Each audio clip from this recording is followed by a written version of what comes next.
Starting, and we're live, ladies and gentlemen. Welcome back to another week here on the SEO Training Dojo's Regulators, your source for spicy search news. And happy April Fool's Day. We're not going to fuck with you, though. So don't worry. No, we aren't going to waste anybody's time, Dave.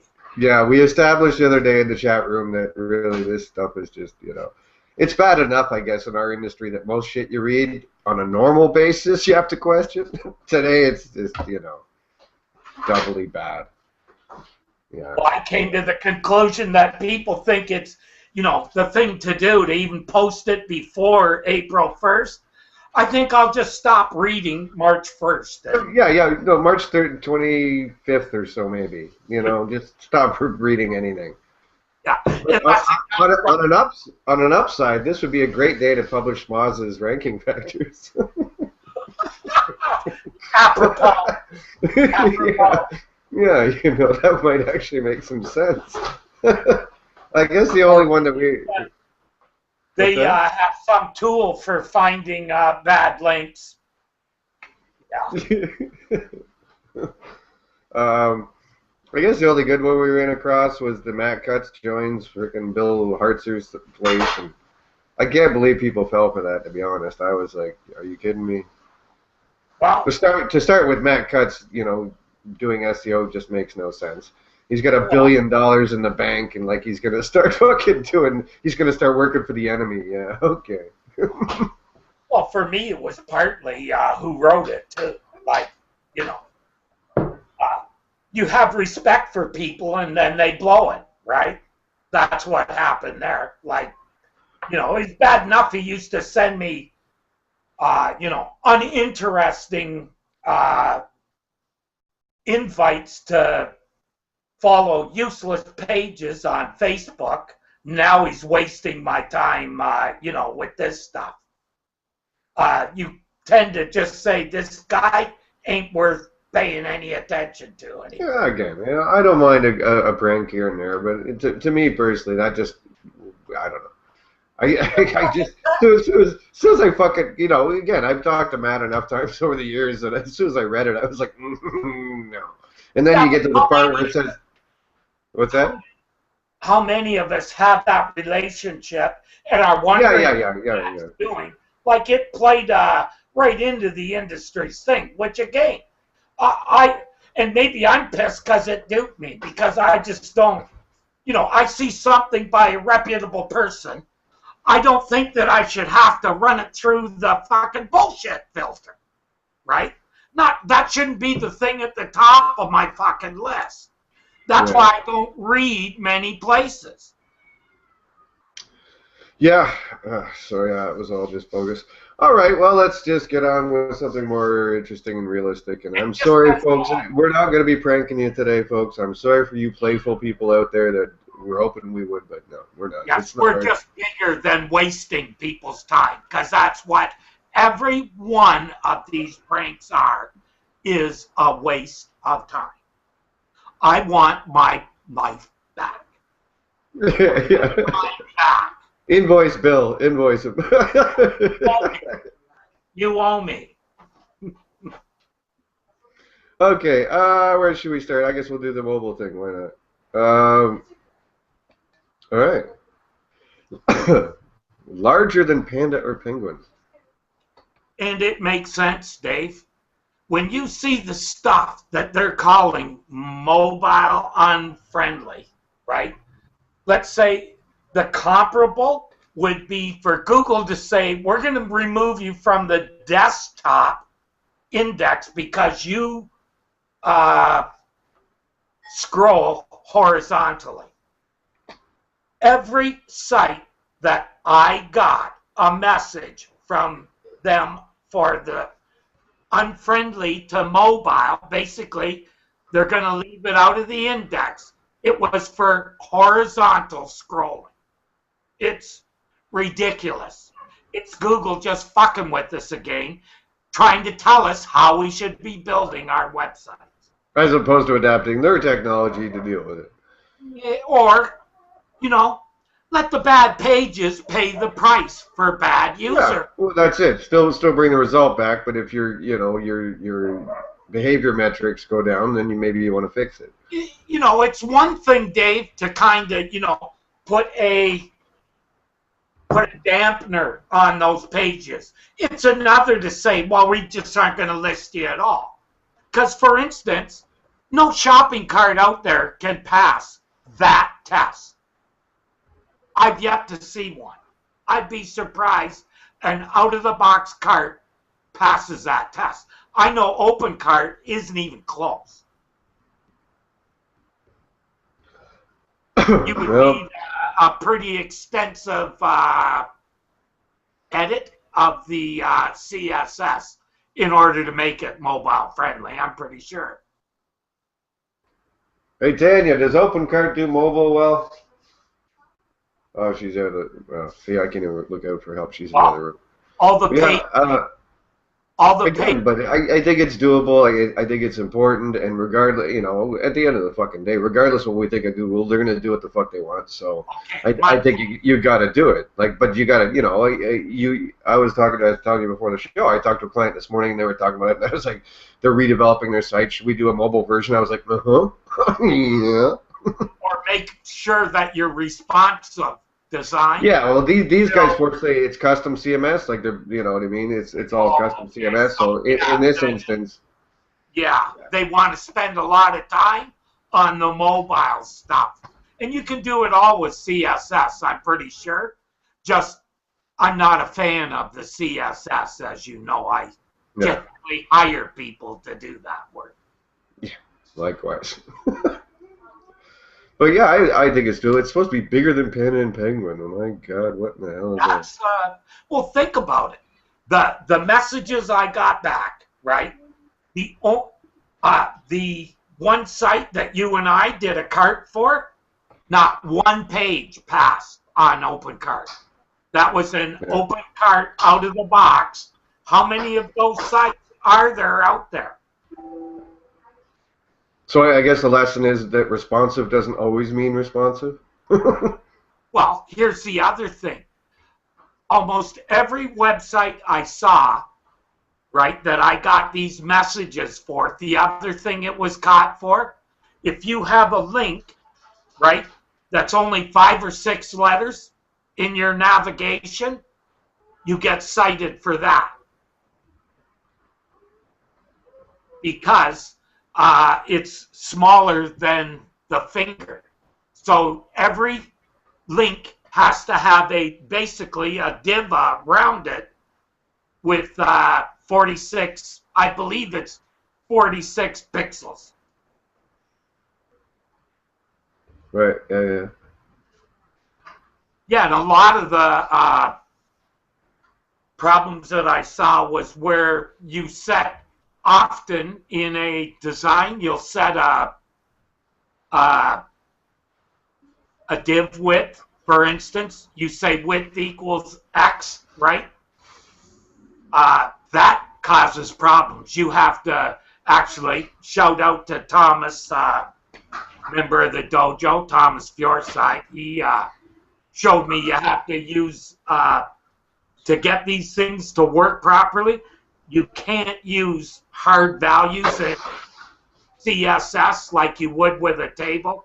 And divs, you have to use, he said, max width.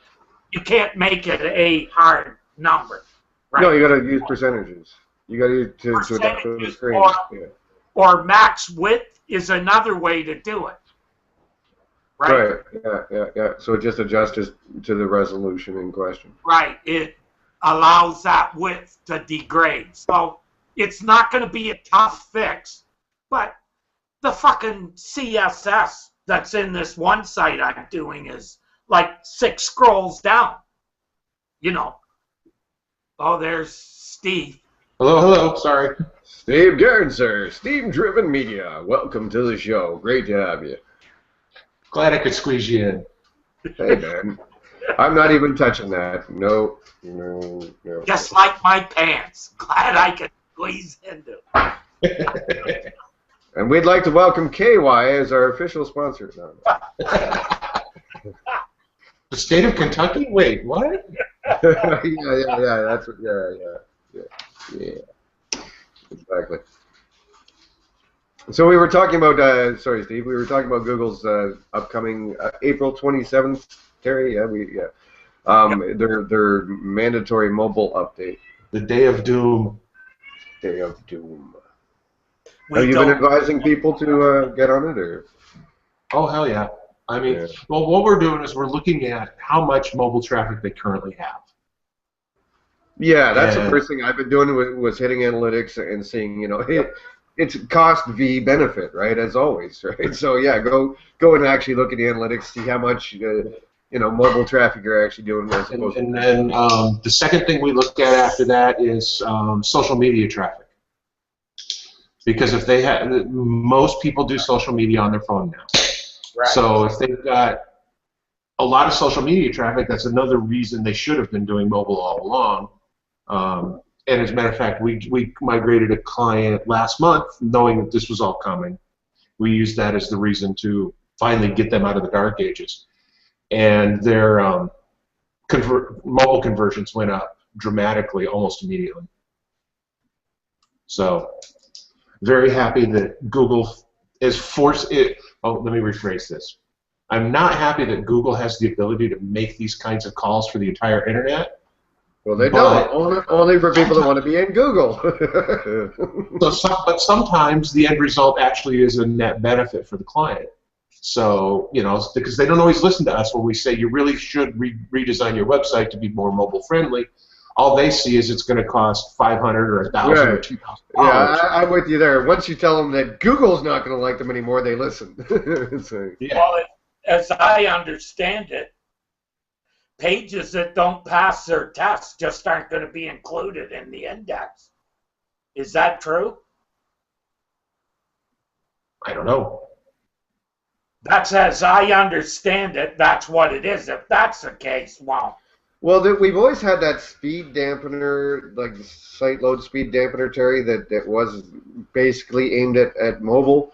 So the way they're stepping this up to be, affecting more than 14 or 15% of queries, I would think, regardless, Terry, if they drop you from the index, you're going to get bumped so low no one's going to see you anyways, which is effectively tossing you out of the index.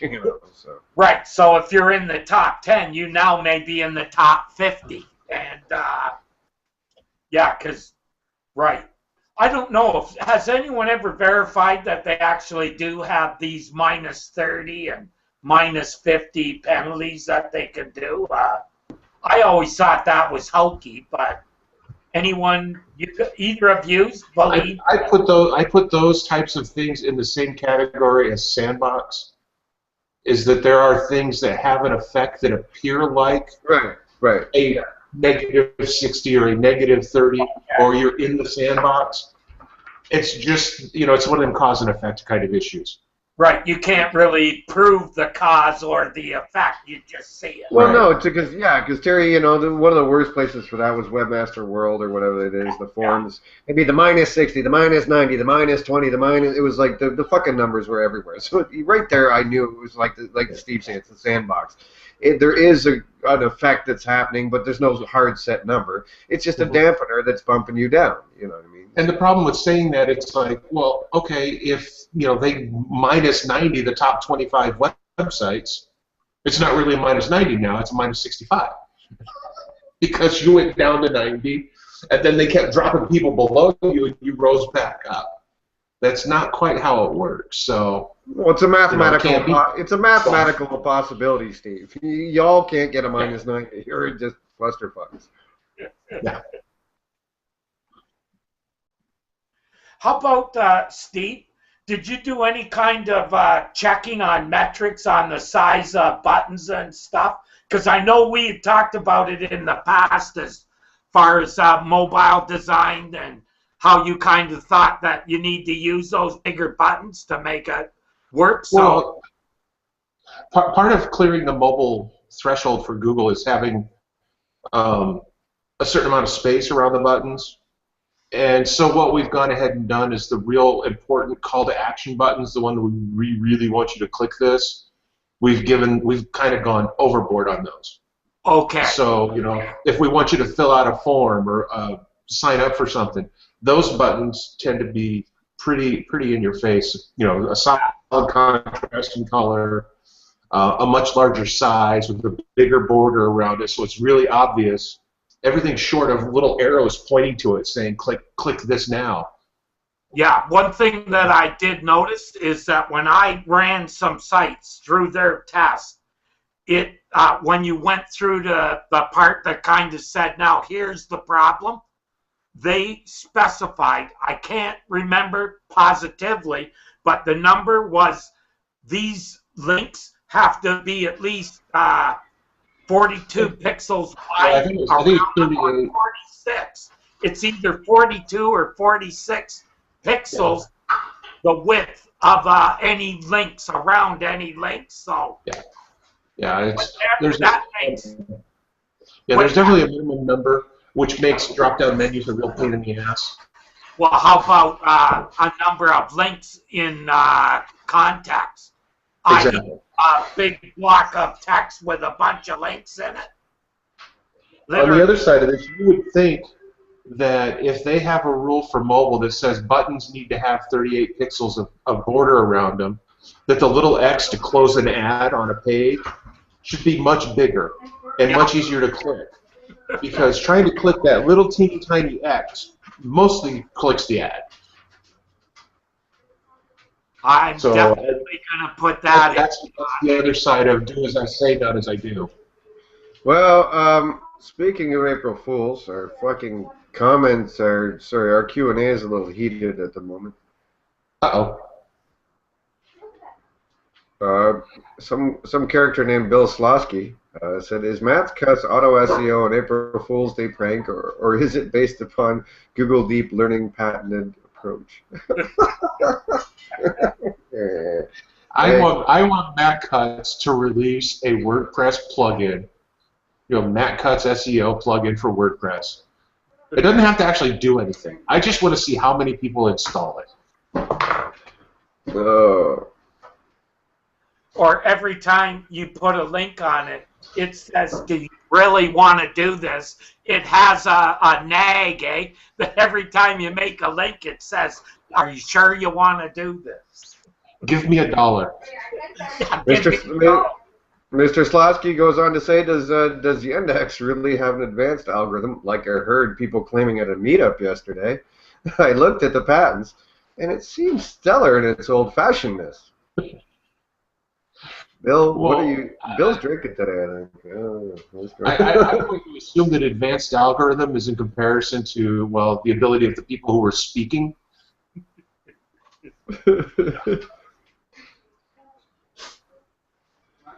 Oh my goodness! So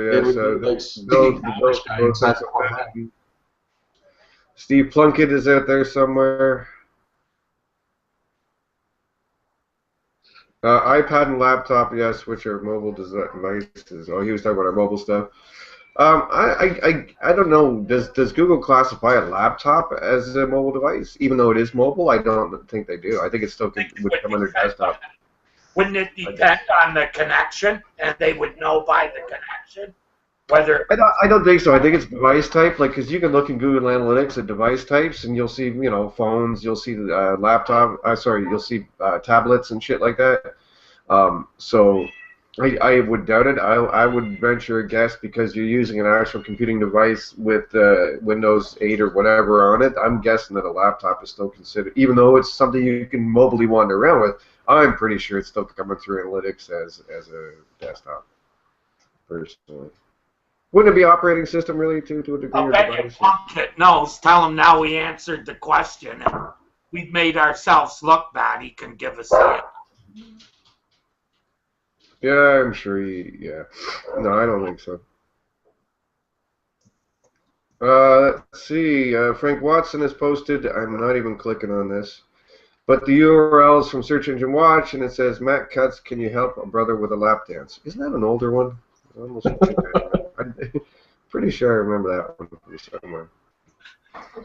Yeah, I think there should be a rule that April Fool's pranks need to actually happen on April 1st in your time zone. Yeah. You read Bill's post, I assume. I'm just... I like April Fools. I like it when it's close and personal. I'm not a fan of it when it starts a week early. Yeah, I think that's the only way you can get away with it these days because everyone's on to it. You know what I mean? Like, but that just means you have to make yours cool and funny, like Pac-Man for maps. Agreed. Then at least have some value. When you do it outside of April Fools, all you did was waste people's time. Yeah. Otherwise known as trolling. There you go. I piss on you.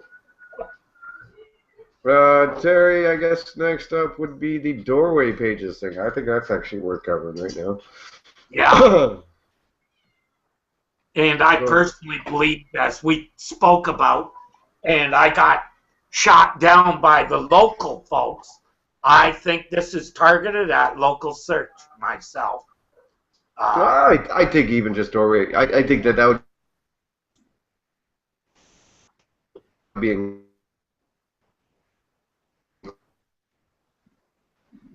Yeah, you're breaking up, Dave.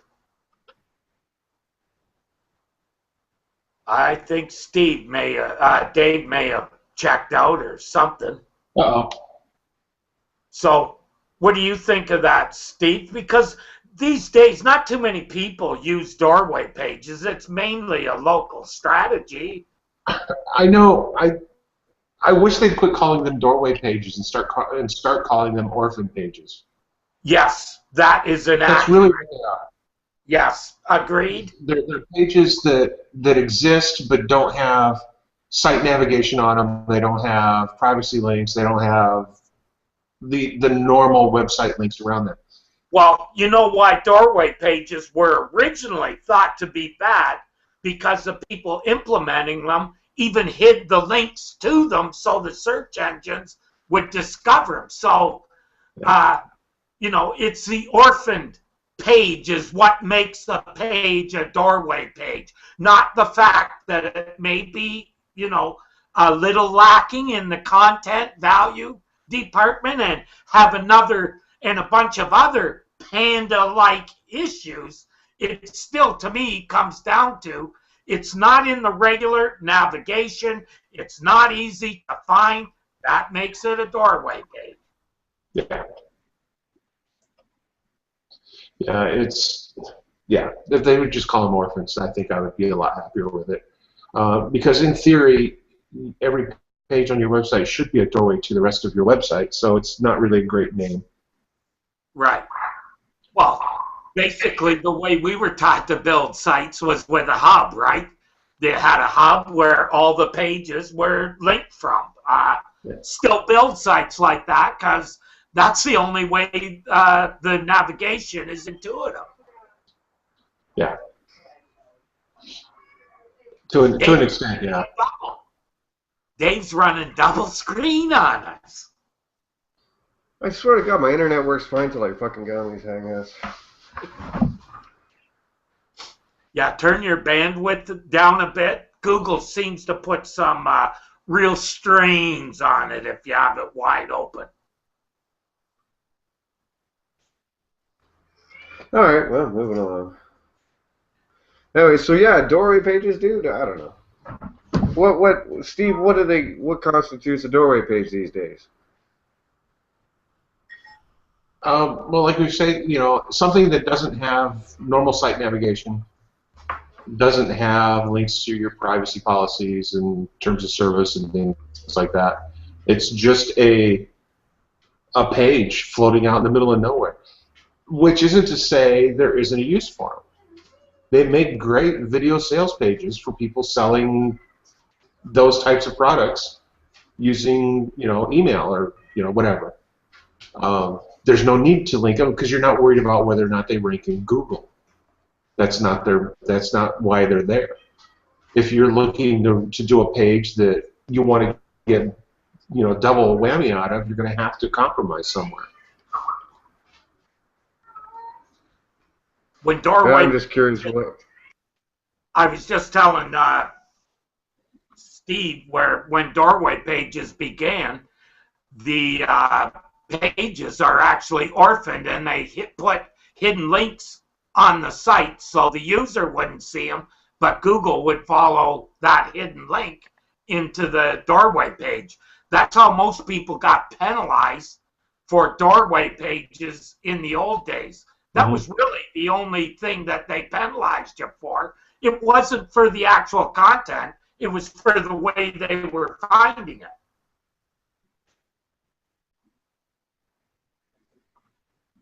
You're muted, Dave. Yeah, man. Yeah, it'll be interesting to see how they actually decide what is and what isn't.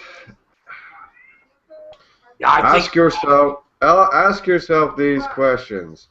Is the purpose to optimize for search engines and funnel visitors to the actual usable or relevant portion of your site, or are they integral part of your site's user experience? So I guess that speaks to what Steve you were saying with the navigation. Yeah. Are the pages intended to rank on generic terms, yet the content presented on the page is very specific? So what? Term targeting spam, I guess? Are these pages... So for instance, you target plumbers and then a city or a district in a city, right? With just that really limited keywords. That's what they're going to key on, I'm sure. Do the pages duplicate useful aggregation of terms, aka locations, products, etc., that already exist on the site for the purpose of capturing more search traffic? So you're I guess, rewording the same thing over and over? Yeah. Just to rank for different terms? In my opinion, that's why our buddies who were on for the local show got all pulled out of shape when I started talking about how these location pages were going to be a problem on people's websites. Right, especially if you don't serve that particular area or don't have an office there. Or, not even that day. Not even if you're in that specific area, right? But it's covered. Say you have a general term, which most people will have for plumbers, right? And then you have these specialized pages for plumbers in a certain district. That's going to, by what I'm seeing there, that's going to be classed under this doorway page as a dampened page. Are these pages made solely for drawing affiliate traffic and sending users along without creating unique value or content or functionality? So landing pages like you're talking about earlier, Steve, I guess would fit into that. So you probably want to put them in the robots? Yep. Hey, Dave, remember we worked on that, those people who are doing affiliate stuff on a video site? They're going to have a real problem with this change. Do these pages act as an island? Are they difficult or impossible to navigate to from other parts of your site? So back to what Steve was saying. All right, well, there you go. Most of these location pages are going to get nailed by that last one. Because, you know, at most, they're linked to from one place.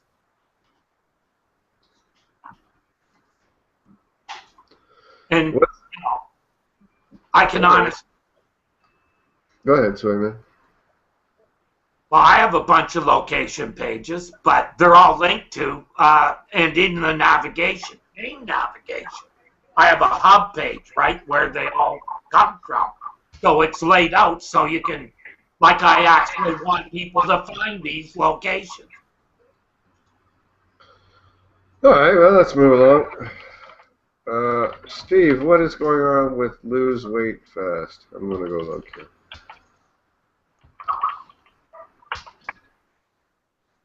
You're asking an awful lot, man.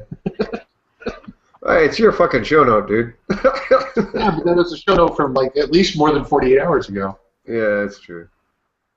Yeah, that one was old. Steve put that one up a while ago. Well. I thought it was an ad for one of your products. Okay, then we'll just move past that. No, I gotta. You caught me off guard here. I don't even have it pulled up. Oh well. Let's see. Wow. Okay, Terry's link there is not working. This is going fucking well. Oh, really? Yeah, you know that one you had for SearchEngineWatch.com, not provided keywords expand to Google Webmaster Tools? That article was taken down. That Yeah, was one of those supposed April Fool's joke. In my opinion, that was a guy who was just plain stupid, and the editor let it get by. This is a joke. This guy, yeah, dude, it's gone. Yeah. Whatever that page was, it's gone now, man. I was talking about it in the dojo room on Sunday. Take a look. It's basically some guy wrote that that Google was going to now not provide everything, right? Something to do with not provided on everything. And the reason he's saying this is because the numbers in Google Analytics and Google Webmaster Tools do not jive. Oh my, this is news? This is freaking news? To some people it is. Come on, anybody who's looked at that data has questioned how accurate it is. I understand that. But that doesn't make the fact that talking about it is pointless, because there are always new people coming in who don't know this. So I don't have a problem with people talking about old stuff that everybody knows, because not everybody knows it. Yeah, but he was. The problem was, I think the problem was he misunderstood what he was looking at. Yeah, and my point in the dojo room was that a good editor would have picked that up, or at least asked him, "What's this based on?" Which that definitely didn't happen. You should have seen the comments. Oh, boy. Oh, I saw. Oh, okay. So you know what I'm talking about then. Yeah, I just didn't think it was that big of a deal. Okay. No, to me, it's more about where it was, and how this is becoming the trend, that the sites that used to be, you went there and you read, you basically thought, okay, I don't really have to question this a lot. I can take it under advisement, right? Now, I'm at the point where I'm ready to just stop reading. Oh, see, I stopped reading all those sites a long time ago. Okay, so you're kind of like I am with SEJ and search engine, SCW and SEJ. Both of those, the only time I look at them is when someone drops a link and says, what do you think? Well, yeah, I mean, realistically, the people that usually post there tend to be up and comers, people who are working on making their bones. So, it's not a problem. Now, I'm more interested in this. Let's go back to the search results. I don't know if anybody's do a search on lose weight fast, and you'll see a completely new SERP that doesn't have a sidebar. It's just a single column squished off to the left. It runs 2 ads, and then a large block of content with a picture, and then it goes into the search results below the fold.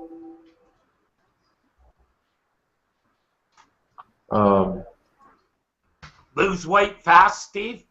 Yep. I shouldn't say shocked. I was really impressed. I would love to be the guy that they actually stole this data from, because I got to think that the click-through rate to WebMD on this is massive. I've seen this I did a search on how to migrate Backup Buddy, right? And there was a similar type search. Didn't have a picture, but it had that big part that's got a shadow on it and feedback after it, Steve. So right. Yeah, you're seeing bare bones with a knowledge card. Let me show you. Yeah. This is what I said. Yeah, that's what I got. And sorry, hold on. Let me just lock it onto you here. Hold on. Part of me is torn, because this is more of Google scraping content and presenting it as an answer. But on the other side of that, if you were the person who was being scraped with that big of a link below your content, the click-through rate's got to be massive. I came across an article that discussed that. You are absolutely correct. Yeah, man. This takes click bias to a new level, doesn't it? Yeah, Well, it's That is basically everything above the fold, so, you know, of course. Right. Now, for the people who were trying to make money on that, you know, on those terms, they're kind of screwed. They're just out. And I could understand them being kind of upset about the whole thing, but it's something you're going to have to deal with. If you can get yourself into an authority position for certain types of search results, you're going to kill it. Yeah. I assume WebMD has a number of those, and Yeah. they do, because they would be comparable to Wikipedia as far as authority in that field, as long as they've been around, Steve. I mean, I remember them from the 90s when I first came online. They were just opening up. Steve, do you have that actual page again listed, two results below that box? Um, I have that same WebMD article actually, two results below that box, so they got doubled up there. well, what's funny is, you know, it ranks 4th. Yeah, it's not even the top ranking one, but it's a top trusted one, I guess. That's, you know, you got to think that there's some kind of a trust element going on there. Yeah, gotta be, dude. I got Health.com is the one I've got below the box, and then I've got WebMD again. But, I got that order too, Dave. The health.com and then WebMD. Yeah, so underneath the cart, or what are those so called? much for domain crowding, huh? Yeah. Whoops. I honestly believe that they think that these are the best results. Yeah, that's interesting.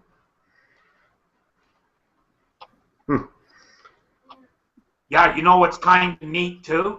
When you start going through the snippets on some of these results, they're not using a kind of, I used to think they grabbed almost like exact matches. They definitely aren't doing that here for the description snippets. Below that one, Steve, did you notice that? And some are longer, right? Some are longer than the normal. Yep. And I'm fine with that too. Longer descriptions, good thing. So for all you people who have been holding back your descriptions to 152 characters or whatever the stupid number is that's popular today. Well, Steve, Steve, what fucking planet do you live on, Steve? It's pixels now, remember? Yeah. Oh yeah, that's right. Yeah, it's not. We don't go by characters anymore, dude. It's all about pixels. Yeah, but some of this come right off the page because there are bullets in the points. The second, look at the second and fourth below the card. They have bullet points in the description. It's well, it's a how-to listing. Right. I think so steps make sense. It's like a information listing on steroids, and if you're doing commerce, you may as well not even target that particular SERP because you're not going to get it. Right. If you basically, it comes back to, you know, we keep telling people when you're writing titles, you're writing descriptions and things like that, just write complete, accurate descriptions. Don't worry about how long they are. Don't worry about how long your title is, within reason. I mean, don't write a paragraph for your title. That's crazy.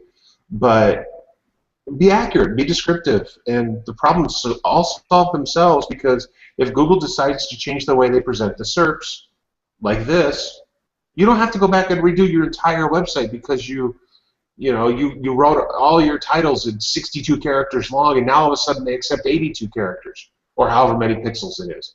And everybody goes, oh no, I got 20 more characters to work with. I got to go rewrite 10,000 page titles. See, the other thing, Steve, they don't understand the difference between Google weighting something as title and having something in the title. Google indexes all of a title. They only weight a portion of the data in that title as a title. The rest is still counted as being on the page. So you know, worrying about title length, you should be worrying more about what's going to get weighted and how you've written that. The rest of it means nothing because the user doesn't see it either. Mm-hmm.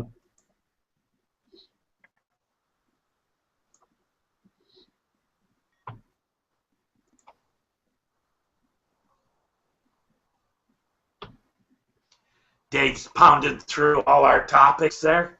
Yeah. What's this one here? We got the deep.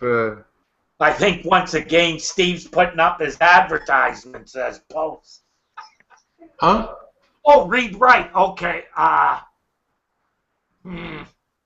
Okay, that's a bad link then, Dave. I kind of remember the article, but. All right. Well, this one can go to hell then. Sorry, Reed. We tried to give you some. Okay. Hold it. I know what this is now. It's about deep linking on mobile. They call deep linking. This is where you link inside of an app, and it's called deep linking, which, you know, we went over that somewhere. Oh, it may have been, but that's an old term that means something else other than linking inside of an app. And again, these people who come up with these terms who are, you know, new and don't really do any searches to see if it already is being used for something else, right? That's how we have so many people mixed up, as people don't really think, like inbound marketing. Well, to me, that's calls coming into a phone center, right? Into a call center, not, you know, marketing on the internet.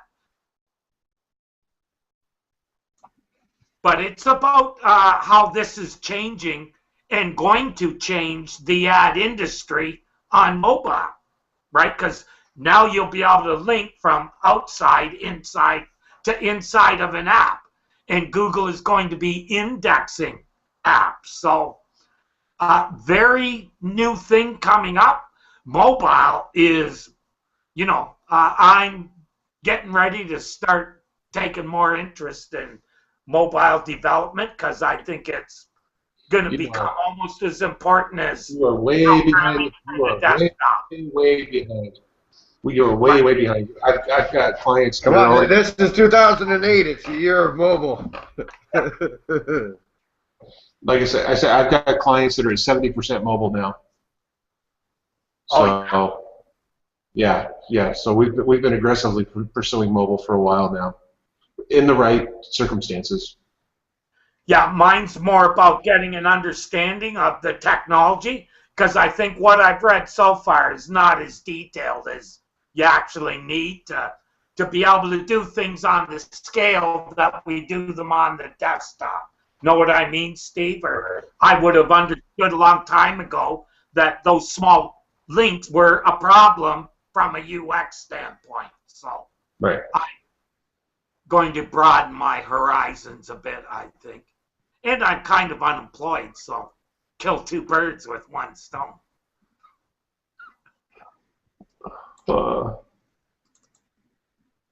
It's all good, Terry. Oh, yeah. Okay, just for fun, let's go with this one. Why not? God, Google Plus, you're so garbage.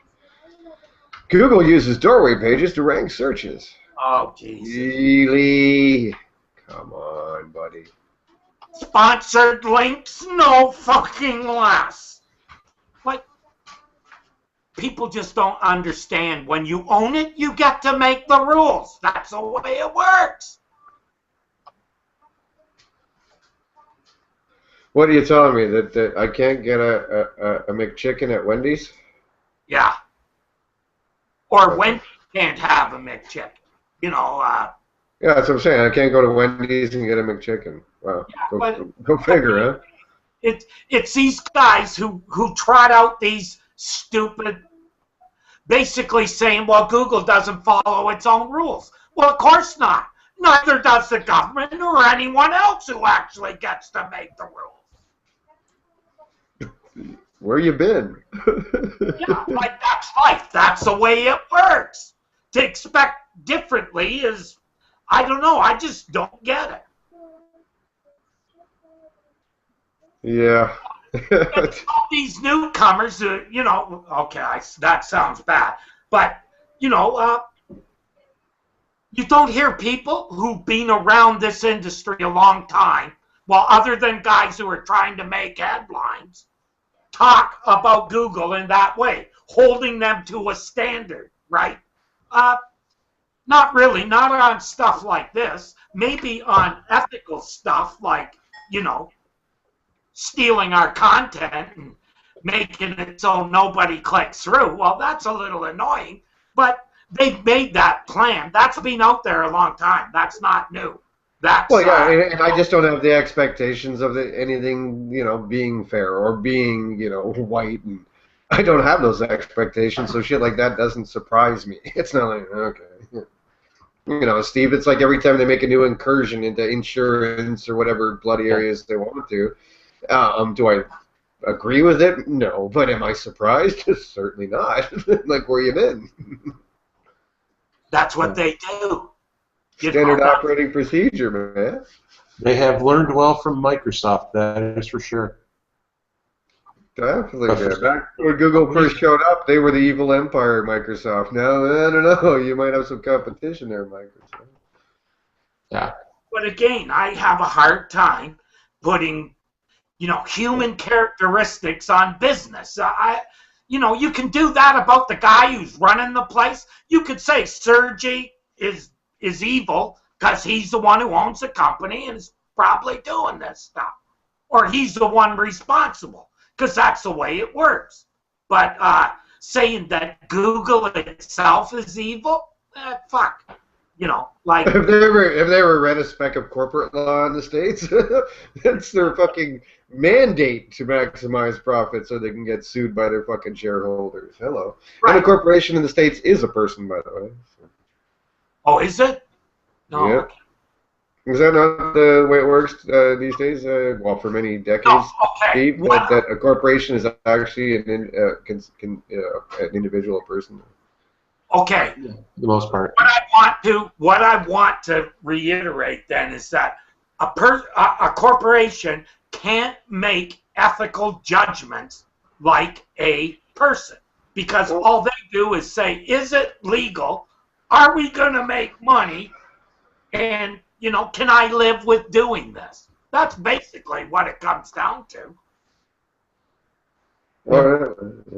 Yeah.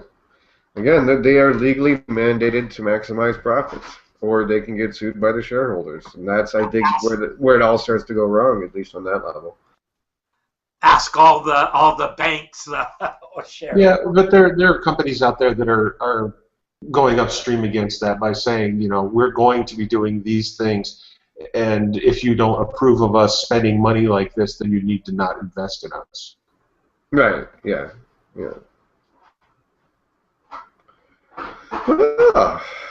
What else do we got today? If I only had a brain. And as we said off the top, folks, generally speaking, if you think April Fool's is bad, pretend every day is April Fool's when you're reading SEO blogs. Question everything. I just don't read them. Yeah, dude, I'm with you. Like, really, the only time I end up reading stuff is show notes, or when someone drops something in the Google, in our Skype room, or you know, or somebody I respect, at least, like Bill or somebody posts something on G Plus, or that's about the only time I ever read anything anymore. I don't really go to my RSS feed every morning like I used to and see what's going on out there, because really, as we've noticed with this show over the last few years, the quality of what we have to report on keeps dropping. It's like, we just end up just bitching and laughing and moaning, and so I used to keep really up on news. Now I'm kind of like you. If somebody I trust drops a link or something of that nature, then sure, I go and read it, but I don't really, I don't go to the I used to go to my RSS every morning. I don't anymore. Your what? RSS. It's one of them old fangled thingy-ma-bibbers. Before we had the Facebook and that. I used to start every morning by reading Search Engine Land's daily post, or whatever it's called. you know, the one that comes out with all the. Then I started reading. Well, most of this stuff is the same, and it's very bad. Like, Yeah, well, so the question remains: did we just get smarter? Did we become more jaded, or has the quality of what's out there become less, or all the above? I think the people. Oh, sorry. You have something to say, Steve? I think overall it's a side effect of the industry maturing to a level that we're not seeing dramatic changes daily. And we're starting to see basically being treated as marketing. And marketing really doesn't do anything dramatic anymore. It's a grind. And yes, there are going to be moments where you've got a new idea or something really takes off, but we're not seeing 18 different new link schemes a year. Right. So that's what creates redundancy in the writing, I guess. Or? Yep. And the people who were spending all their time writing SEO blog posts have run out of things to write about. And so you start seeing the same thing over and over and over again. Well, that's why I kind of gravitated to do patents and stuff like Bill, because of that very reason. At least a handful of patents come out every week. I can, something to write about. The everyday SEO stuff, I don't think it changes that much, Well, and nobody else can stand reading them. Here's my thing is I agree with both of you, but I would add this. A lot of the people that are worth reading don't write anymore. Like all the people from the early days that I used to read everything they wrote, they don't write anymore. Or at least they don't. I'd agree with that. They don't have blogs. Like I've never had. But again, you know what I mean? There's people that could say that about me because I used to write all the time. But I'm in the boat of what Steve's saying, is that I don't want to write for the sake of writing just to market myself or something. If I come across something truly interesting and new that I'm doing, I don't I'll share it. But I think Steve, it's just there isn't a lot new, like groundbreaking new. You know what I mean? It could be a different approach for a different market or something to an old tactic or an old strategy, but new altogether, like, oh wow, epiphany moments. I don't have them as much as I used to, No. I think I miss the days of link building through RSS feeds. Those were fun. But you relied on scrapers to take all your stuff because of embedded links in it. Those were the days. Scrape rank, baby. Scrape rank, hey Terry? Still get it. To a degree, not like it used to be, though, man. But yeah. Think about it, right? Dan pointed something out, and this is where sometimes somebody could write something, but they don't write about the right things. For instance, I didn't know until one day in a hangout, Danny Thies said, "Yeah, all the RSS feeds that WordPress does, they remove the no follow from the links." And that's where Google was picking up followed links from these. Well, remember 4 years ago, Terry, when you and I came up with the concept of scrape rank, and for anybody listening, watching, whatever, what that was is that we would look at who was reposting, republishing our clients, or let's say you're doing outreach, right? And you want to try and, when we used to try and drop blog posts and that kind of crap. When we were evaluating a target site, we'd literally look and see how much that site was scraped, right, Terry? How often is that site, if it was PR sites or blogs or whatever, when we were establishing which sites we wanted to target for outreach, which we don't do as much really anymore, but back in the day, 4 years ago, that was something we called it scrape rank as a joke, because that was a qualifying factor. It was like, okay, these guys, they're scraped everywhere, and the no follows are removed. Okay, we want to get on that blog, and that was something we actually used to look at. Press releases were huge for that. That was a big metric there. But then what happened? It got negative, right? When that goes negative, that's a problem, because before then, you were actually using it as a positive metric. When Google turns that negative, you just screwed yourself. You just did negative SEO on yourself. Dude. Speaking of negative SEO, I had a client this morning that said, can people throw crappy links at your site, this, that, and the next thing, and have it affect you? I was like, mm-hmm. So I'm still teaching people about the disavow file and stuff. It's amazing. all There's the still a time. lot of people that think it can't hurt you, Dave. Dude, yeah, and I told him you should be monitoring this at least once a month, your links, and looking for crap and disavowing it. And it was surprising that, you know, these guys still blew this. Because it was, you know, they're a leader in their industry, at least one of the leaders in their industry. You'd think they would have known that by now, but apparently not. Didn't get the memo. Oh, you would be surprised of people, you know, that what they don't know never ceases to amuse me. All right, well, wrapped up an hour. What else? Anyone got something to add before we go? Happy April Fools. Yeah. At least I don't have to worry about it for another year. See, if we were totally on the ball, we would have had our first half educational on something totally bogus. No, we're going to do it like in June and then say April Fools. Yeah. No, you got that as your, you know, oops, I shouldn't have said that. Well, it's an April Fool's joke. Or we could have just added a Moz post to the show notes. Dave, did you see they have a new tool now that's finding bad links?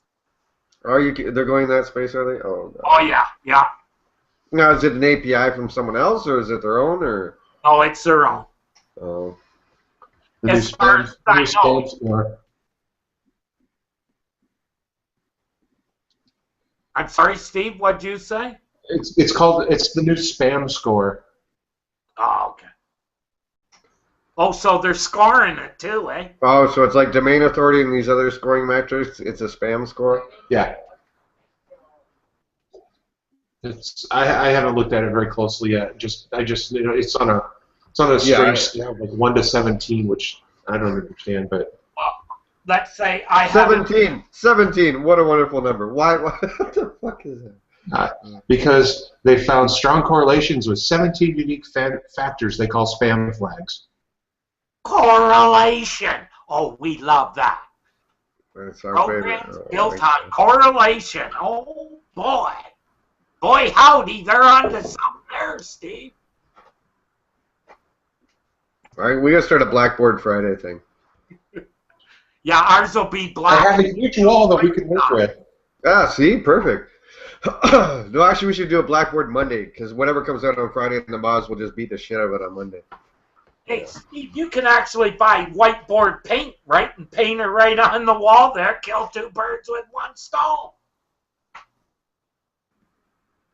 On a more serious note, anybody interested, you know, that space behind Steve is for sale. Or rent, sorry. It is available for rent. Yes. You know, it's been sitting like that for, our rabid viewers know that it's been like that for months now, and we're just waiting for one of you. It's too nice outside to be painting inside. It'll be fall or winter before this room gets done. Yeah, Maybe I'll put a poster or something up back there. It's not a case of Steve running out of dough. Just time and energy and motivation. No. I'll be happy to paint this room if somebody wants to come up and put up 20 miles of fence. Yeah. I will gladly trade. Fence around her now, Steve? Yeah. Then it is. Actually, it's going to be somewhere north of 20 miles worth by the time we're done. Wow. Jesus Christ, dude. Well, it's, you know. The zombie's out at least. Yeah.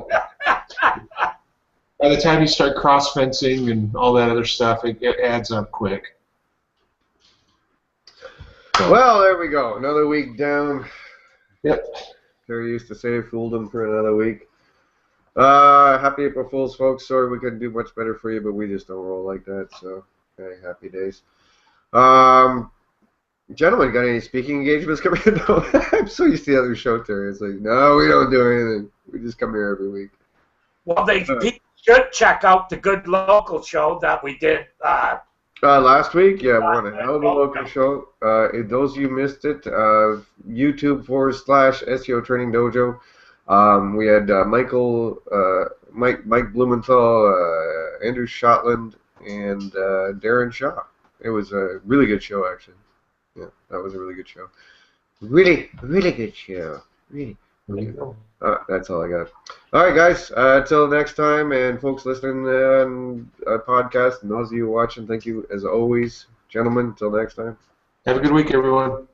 Yep, go make lots of money with that mobile SEO.